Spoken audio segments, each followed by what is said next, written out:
السلام عليكم ورحمة الله وبركاته. أعزائي المشاهدين والمشاهدات، جمعة مباركة عليكم جميعا. ثلاثية جديدة للأهلي في مرمى إنبي، مثلث تاو وديانج وهاني يثير الرعب. موديست وعاشور وأول الأهداف، فرحة خيالية بهدف ميمو. لقطة المباراة وإنقاذ الشناوي، أكبر مكسب تحسن الأهلي تكتيكيا. الحمد لله الأهلي مكتمل في نهائي الكأس. عودة مرتضى منصور زد وإنبي، لقاء المتعة. مبروك للمغرب، مليون مبروك للمغرب، ولا عزاء للفشل.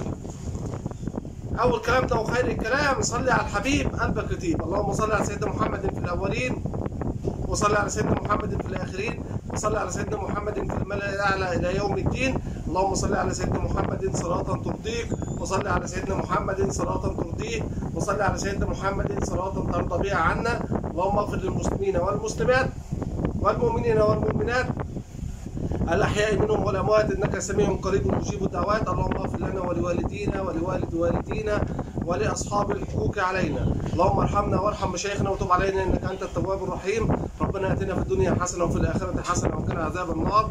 اللهم فك كرب المكروبين وسد دين المدينين، وارزق كل عقيم واشف مرضانا ومرضى المسلمين. اللهم القدس في حفظك وأمانك، اللهم القدس في حفظك وأمانك. اللهم رد القدس إلى أهله. اللهم اغفر لإمامنا وشيخنا الكبير الشيخ أسامة عبد العظيم محمد حمزة، اللهم ارحمه رحمة واسعة. ذكرى مرور سنة على وفاة شيخنا الجليل الشيخ أسامة عبد العظيم محمد حمزة، ربنا يرحمه ويجعل مأواه الجنة ويلحقنا به في أعلى عليين إن شاء الله، آمين. المغرب وأسبانيا والبرتغال وتنظيم كأس العالم 2030، ثاني دولة أفريقية تنظم كأس العالم. البداية كانت من جنوب أفريقيا في 2010 عندما حصلنا على الصفر الكبير الذي يدل على الفشل الكبير الذي نعيش فيه. لا قديم يذكر ولا جديد يقال. مصر في التنظيم صفر كبير، مصر في التنظيم صفر كبير. مسؤولون لا يعملون لصالح البلد، مسؤولون همهم ما يجمعون من أموال فقط لا غير، إنما إن هم يحطوا منظومة تبقى ناجحة عشان تعلي من قيمة وشأن البلد، لا.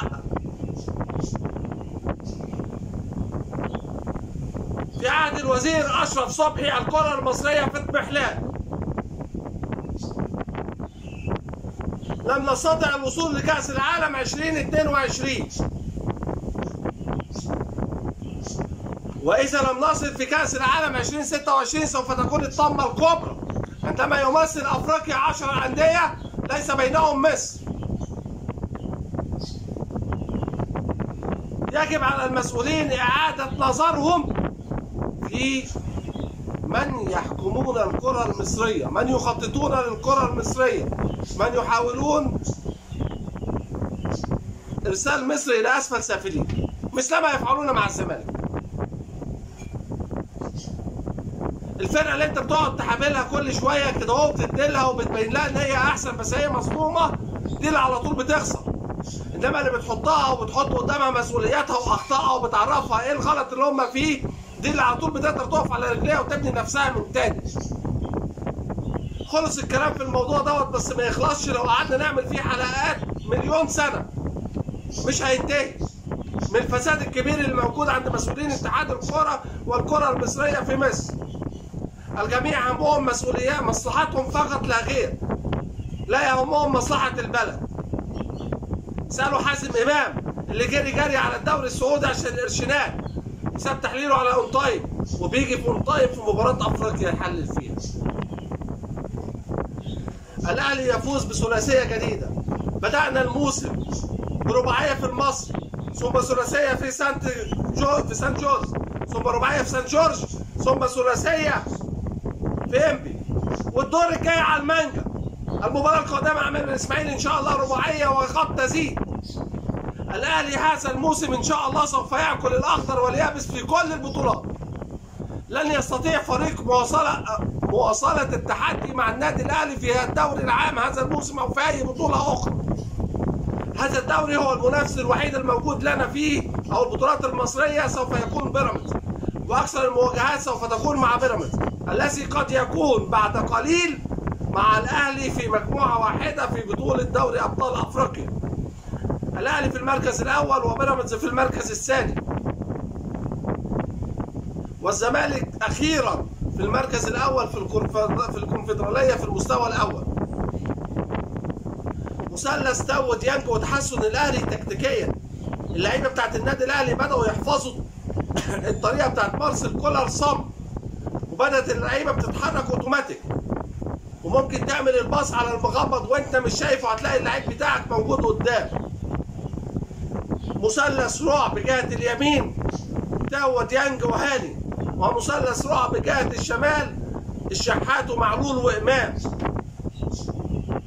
أو مروان أو قفشة أو رضا سليم بدل الشحات. ليه عتاب عند حسين الشحات؟ ما ينفعش انفعالاتك اللي بتحصل. الأهلي في نصف النهائي أمام إنبي، تنفعل داخل منطقة الجزاء وتحصل على إنذار بدون داعي، مش في كورة منعت فيها هدف، بدون داعي. ما تخشش في احتكاكات ثنائية مع لاعبين يا حسين يا شحات. لازم تعود نفسك على ضبط النفس، انك هتشوف اكتر من كده كتير. يوجد لاعبين يحاولون استفزاز لاعبي النادي الاهلي ويذهبون الى اللاعبين الاكثر استفزازا، فما تكونش من الاكثر استفزازا. كانوا شايفين كهربا وامام عاشور حاطين نفسهم في روح تلج، عايزينك تبقى زيهم كده يا حسين. عند التغيير حكم اللقاء حسين خارج على ماله، وحكم اللقاء يهدده بالانذار، فما كان من سامي قمصان الا ان توجه الى حسين الشحات وامره بسرعه الخروج من الملعب، فتحولت المشاده بين حسين الشحات وسامي قمصان. ان انا خارج اهو وانا خارج مش متلكع، ما تخليش الفرصه الحكم يمسك عليك غلطه ويديك انذار تاني ويحرمك من مباراه النهائي. هذا ما كان يريده الجميع، ان نذهب الاهلي الى مباراه النهائي كاس مصر بدون اي لاعبين مفقودين، بدون اي انذارات. الاهلي في نهائي كاس مصر وينتظر الفائز من بيراميدز والزمالك. انا قاعد على القهوه مستني مين اللي هيكسب منكم عشان يجي يلاعبني. سامع يا خالد يا غندور الكلمه دي مخصوص ليك. نيجي بقى لموديست وامام عاشور. هل سمعت جمله من احمد حسام ميدو؟ الهدف الاول للنادي الاهلي يحرزه علي معلول من ضربه جزاء. الهدف الثاني للنادي الاهلي يحرزه شريف الخشاب انجول. فمحمد بيجوده بيقول له انجول ازاي؟ قال له ما هو القانون بيقول كده، ان اللاعب بتاع الفريق الخصم لو سدد الكوره وكانت خارجه بره وخبطت في لاعب ودخلت الجون يتحسب الهدف الجول. انت شفت الكوره منين ان هي خارجه بره يا حسام يا ميدو؟ موديست وضع الكرة في أقصى الزاوية الشمال أرضية كأنه بيركن بيلي. الكرة لو لم تصطدم بشريف الخشاب كانت سوف تدخل المرمى، ولكن يبدو أن الحرقان والشياط من صفقات النادي الأهلي عندك يا ميدو عالي. ما تقلش العيار قبل ما تطلع على الهوا يا ميدو. ثم فرحة هستيرية بهدف إمام عاشور. أنا ميمو يلا، الكل يوسع لي، أنا ميمو الجديد اللي هخلص القديم والجديد.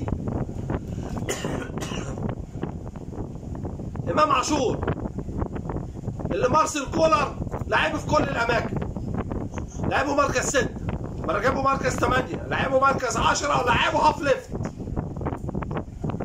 المركز اللي نزل وكان بيلعب فيه امبارح مكان حسين الشحات. مارسيل كولر يريد من وجود اللاعبين الذين عندهم ديناميكية الحركة في جميع المراكز في الملعب. عندي محمد هاني يوجد اللاعب باك يمين، ويوجد اللاعب ستوبر، ويوجد اللاعب في منتصف الملعب. عندي أكرم توفيق كذلك يوجد اللاعب باك يمين، ويوجد اللاعب في وسط الملعب. كريم فؤاد كذلك باك يمين وهاف يمين وخلف المهاجمين. محمد مجدي قفشه يوجد اللاعب مركز 8 ومركز 10. كهربا يوجد اللاعب حراس حربة وهاف شمال. بيرسي تاو يوجد الملاعب في جميع مراكز الهجوم ورأس الحربة. هذا ما يبحث عنه مارسيل كولر. ديناميكية الحركة عند لاعبي النادي الأهلي هي ما تؤدي الى الفوز بالمباريات باهداف كثيره، ويجب على النادي الاهلي في كل المباريات التي يلعبها ان يقضي على امال اي منافس عشان ما يتدخلش اي طرف من التحكيم في عوده الفرق الاخرى الى المباراه. يجب عندما تتاح لك الفرصه ان تقسو وتقتل الجميع. الاهلي في الاربع مباريات دول اضاع 50 فرصه في الاربع مباريات، بما يعادل حوالي 10 فرص في كل مباراه على الاقل، وكل مباراه فيها من 12 ل 13 فرصه. أنطوني موديست على مستوى الضربات الرأسية يجيد التحرك داخل منطقة الجزاء، ورأسيتين خطيرتين من موديست، واحدة أعلى العارضة وواحدة هو بجوار القائم الأيمن. انتظروا مهاجم خطير يهز جميع الحصول. إمام عاشور ننتظر المدفعجية من خارج منطقة الجزاء، عشان الكرة الثانية اللي الأهلي بيجيبها لازم تكون بتسديدة، سواء من إمام عاشور أو رضا سليم، وعلى محمد مجدي قفشه أن يكثر من التسديد، وعلى حسين الشحات وباسم داود كذلك أن يجيدوا التصويب. القائم العارضة اليسرى تحرم حسين الشحات من هدف رائع من كرة يمينية ار2، ولكن القائم يتصدر. نيجي للشناوي اللي بيكون ضيف في اغلب المباريات، لكنه في وقت العوزه بتجده الشناوي وينقذ انقاذ اسطوري من احمد امين اوفا، اللي وقف يبص لمحمد الشناوي بنظره غل وحقد. انت ازاي صديت الكره دي؟ مش نظره غل وحقد كره يعني، لا ده هو الراجل كان نفسه ان هو يجيب جون، فالشناوي من روعه الانقاذ خلى الراجل مش مصدق ان الكره دي اتصدت. محمد الضوي كريستو مشروع لاعب هائل، لكن تنقصك بعض الثقة قليلا. يا كريستو في هدف لو كنت عملتها بالعرض لطاهر محمد طاهر كان سوف يبقى هدف عالمي. اسيست طويل من من طاهر محمد طاهر لإمام عاشور، ياخدها امام عاشور ويلحقها قبل الكره ويقف عليه قبل ضربه المرمى، ويقف عليها على حدود 18 من ناحيه اليمين، ويعملها ارضيه في اتجاه كهربا كان ممكن ياخدها شوطه من مره واحده، لكن لمح الضوي كريستو رايح له حطها له سنده خفيفه في المكان المناسب. الضوي كريستو سنده بالشمال وسدد في المرمى. لو كان عمل بالعرض لطاهر محمد طاهر كان سوف يكون هدف عالمي. هدف تتحكى به جميع الوسائل الإعلامية وجميع القنوات، وسوف يدخل في جائزة بوشكاش. نيجي بقى لمباراة الأمس ما بين زد وإنبي، ومباراة غاية في الروعة. تخيل يا محترم 14 دقيقة فيها 4 أهداف. يتقدم بلدية المحلة، وبعد السنطرة مباشرة يتعادل زد في الهجمة التالية، ثم يتقدم زد، وبعدها بدقيقتين يتعادل بلدية المحلة. بلدية المحلة بقيادة أحمد عبد الرؤوف لاعب الزمالك السابق، وفريق زد بقيادة مجدي عبد العاطي لاعب إنبي السابق. ثم يتقدم زد في الدقيقة 44 برأسية شادي حسين، ويتم طرد لاعب من بلدية المحلة. يدخل الشوط الثاني وفريق بلدية المحلة منقوص لاعب ب10 لاعبين يستطيع التعادل، وينتهي اللقاء بثلاثية مقابل ثلاثية في مباراة غاية في الروعة، و6 أهداف مثيرة في الجولة الثالثة. نيجي بقى للطامة الكبرى، عودة مرتضى منصور. الناس هتكون فاكراني ان انا بضحك وبهبل، لا، ده يبدو ان كل من هو يكون في مجلس إدارة الزمالك أو من يمثل نادي الزمالك على شاكلة مرتضى منصور يجب أن يكون على هذه الشاكلة.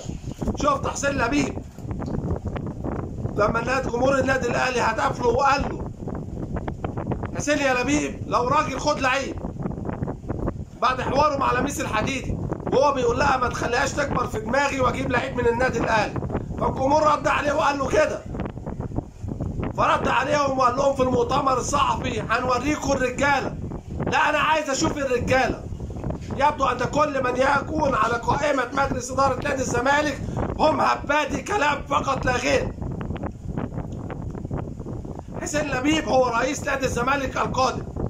احمد سليمان هو عضو في مجلس اداره نادي الزمالك.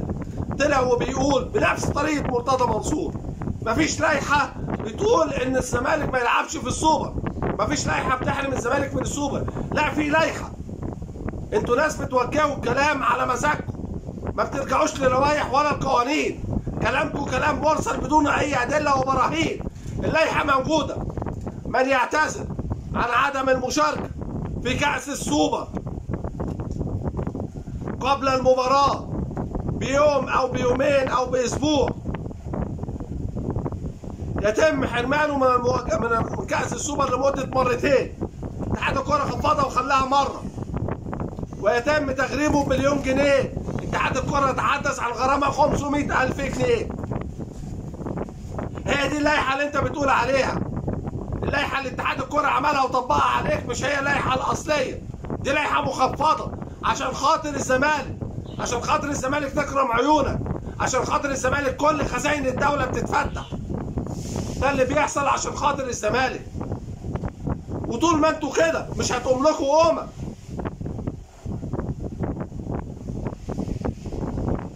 جمهور النادي الأهلي كان بيهتف ولا زمالك ولا درويش ولا عباس ولا درويش. أول بطولة هتاخدوها كمان قرنين. الزمالك آخر بطولة أفريقية حصل عليها في دوري أبطال أفريقيا هي 2002 والكونفدرالية في 2016.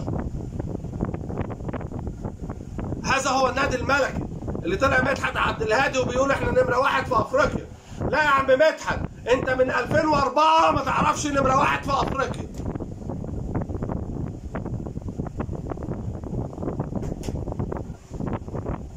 وكنت نمرة واحد في أفريقيا على مستوى دوري أبطال أفريقيا فقط لا غير. إنما على مستوى جميع البطولات الأهلي نمبر 1. الأهلي هو نادي القرن. يا جماعة خلوكم علنيين. لو بصيتوا انتوا مكانكم فين وعايزين تعملوا ايه وعايزين توصلوا لايه هتنجحوا. طول ما انتوا بتبصوا للنادي الأهلي عمركم ما هتنجحوا. كلمة أخيرة لاتحاد الكورة. شفت معاداة النادي الأهلي بتعمل فيك ايه؟ عندك مباراتين قدام زامبيا والجزائر في دبي. طلعتوا تعملوها بره عشان ما لقيتش جمهور هنا بيحضر لك. لأن لو جمهور الأهلي ما حضرلكش محدش هيعبرك ولا هيحضر لك. الأهلي اللي انتوا بتحاربوه في كل المجالات هو جمهوره اللي بيسرق جميع الفرق المصرية. في دبي لم يتم شراء التذاكر. خلوا الأعلى جماهيرية في الدول العربية يحجز التذاكر ويروح، ولا خدوا التذاكر ووزعوها على الجالية المصرية هناك ببلاش. وبرضه قابلوني لو حد حضر. ما تفتكروش ان محمد صلاح مادة جماهيرية. الجماهير ما بتروحش للمنتخب عشان محمد صلاح. الجماهير بتروح للمنتخب عشان لعيبة النادي الأهلي اللي بتقتل نفسها في قلب الملعب في كل وقت عشان تفرحوا. مش عشان لعيب بيجي وخايف على رجليه. مش عشان لعيب لحد دلوقتي ما قدمش لمصر أي حاجة. ارجعوا لجورج وايا، شوفوا كان بيعمل ايه مع منتخب ليبيريا. وصل ليبيريا لكأس العالم. بيصرف على المنتخب من جيبه. مسك قدم محمد صلاح للمنتخب المصري. محمد صلاح هو أيقونة صناعة الإعلام المصري. عشان يحاولوا يكسروا أسطورة الخطيب وأسطورة أبو تريكة.